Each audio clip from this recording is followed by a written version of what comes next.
नमस्कार। भगवद गीता में आत्मा की अमरता, ये एक ऐसा विषय है जिस पर सदियों से विचार होता आया है। आज हम इसी गहरे विषय में थोड़ा उतरने की कोशिश करेंगे, खास तौर पे गीता के अध्याय 2 श्लोक 20 के हवाले से।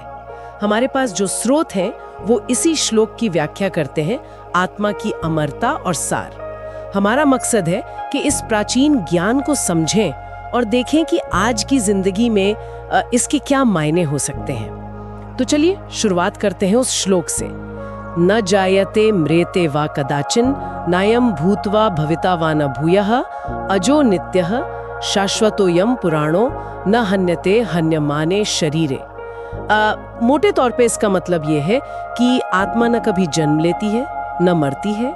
ऐसा भी नहीं कि वो पहले थी अब नहीं है या आगे नहीं होगी। वो अजन्मी है, हमेशा रहने वाली, सदा एक सी रहने वाली और सबसे पुरानी है। शरीर के मारे जाने पर वो नहीं मारी जाती। तो ये श्लोक तो मतलब बहुत जोर दे के कह रहा है कि आत्मा हमेशा है, हमेशा रहेगी, शरीर से एकदम अलग। जी हाँ, बिल्कुल। ये श्लोक आत्मा के स्वभाव को, उसके एसेंस को पकड़ता है। उसे कहा गया है अज, यानी अजन्मा, नित्य जो हमेशा है, शाश्वत जिसमें कभी कोई बदलाव नहीं आता, और पुराणों यानी सबसे प्राचीन, अनादि। और दूसरी तरफ है हमारा शरीर।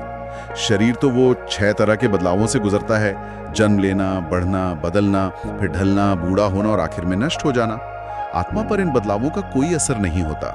यहीं पर वो पदार्थ यानी शरीर और चेतना यानी आत्मा का जो मूल फर्क है वो साफ दिखता है। अच्छा, तो अगर शरीर इस तरह बदलता रहता है और आत्मा नहीं बदलती, तो क्या इसका मतलब ये हुआ कि असली मैं, सच्चा स्व, वो आत्मा ही है और ये शरीर बस एक तरह का भारी खोल? हाँ, आपने सही समझा, बिल्कुल।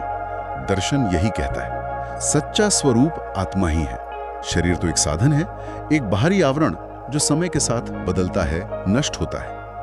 और जब हम इस बात को मतलब गहराई से समझने लगते हैं, तो मौत का जो डर है, जो असल में शरीर के खत्म होने से जुड़ा होता है, वो डर कम होने लगता है। क्योंकि मौत तो सिर्फ शरीर की होती है ना, आत्मा की नहीं। आत्मा तो वो अपने कर्मों के हिसाब से फिर एक नया शरीर धारण कर लेती है। ये सुनने में तो बहुत गहरा लगता है, पर असल जिंदगी में जैसे जब कोई अपना चला जाता है या हम खुद मौत के बारे में सोचते हैं, तो क्या ये ज्ञान सच में उस डर को कम कर पाता है? इसे समझना और फिर उसे महसूस करना, क्या ये आसान है? देखिए, सवाल बहुत वाजिब है आपका। होता क्या है कि डर की जो जड़ है ना, वो अक्सर लगाव में होती है, चीजों से लगाव, और खासकर अपने इस शरीर से लगाव। जब हम खुद को बस यही शरीर मान बैठते हैं, तो फिर इसके खत्म होने का ख्याल ही हमें डरा देता है। लेकिन गीता का ये ज्ञान हमें याद दिलाता है कि हमारा जो असली अस्तित्व है वो इस शरीर से कहीं ज्यादा बड़ा है, टिकाऊ है।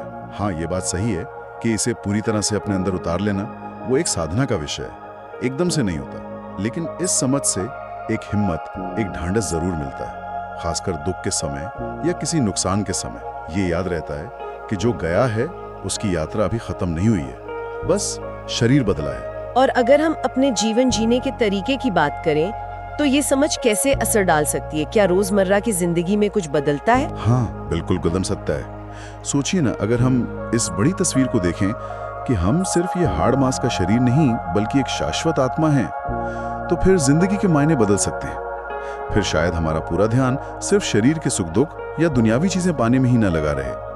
जोर उन कामों पर आ सकता है जो आत्मा का पोषण करते हैं, जैसे अपने कर्तव्यों को ठीक से निभाना, जिसे धर्म कहा गया है, आत्मज्ञान की खोज करना, आध्यात्मिक विकास की तरफ बढ़ना। ये समझ हमें शरीर और दुनिया की चीजों से एक तरह की वो अनासक्ति सिखाती है। इसका मतलब ये नहीं कि जिम्मेदारियां छोड़ दें, नहीं, बल्कि ये कि उनके नतीजों से, उनके उतार चढ़ाव से हम बहुत ज्यादा विचलित ना हो, परेशान ना हो। स्रोतों में एक शब्द आता है तत्वदर्शी, यानी वो जिसने सत्य को जान लिया है या जो आत्म साक्षात्कारी है। ऐसे व्यक्ति के लिए इस ज्ञान का क्या मतलब होता है? क्या इससे मन की शांति मिलती है?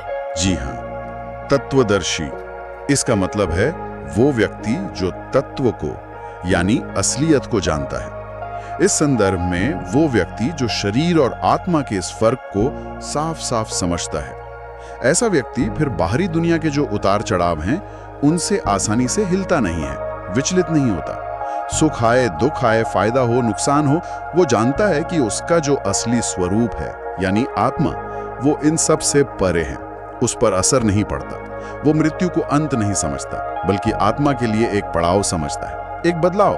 और यही गहरी समझ है जो उसे जीवन की मुश्किलों का सामना शांति से और संतुलित तरीके से करने में मदद करती है। तो कुल मिलाके ये श्लोक हमें यही याद दिलाता है कि हम इस नश्वर शरीर से कहीं ज्यादा हैं। हमारी असली पहचान एक अमर, न बदलने वाली आत्मा है। और शायद इसी ज्ञान में मौत के डर से, जीवन के दुखों से ऊपर उठकर एक ज्यादा शांत और उद्देश्यपूर्ण जीवन जीने की राह छिपी है। बिल्कुल सही कहा आपने। और ये हमें सोचने पर भी मजबूर करता है कि अगर हमारा सच्चा स्वरूप वाकई शाश्वत है, इस शरीर से अलग है, तो इस विचार पर गहराई से सोचना, मनन करना हमारे रोज के कामों को, हमारे रिश्तों को, दुनिया को देखने के हमारे नजरिए को कैसे बदल सकता है। ये एक ऐसा सवाल है जिस पर हर कोई अपने अंदर झांक कर विचार कर सकता है।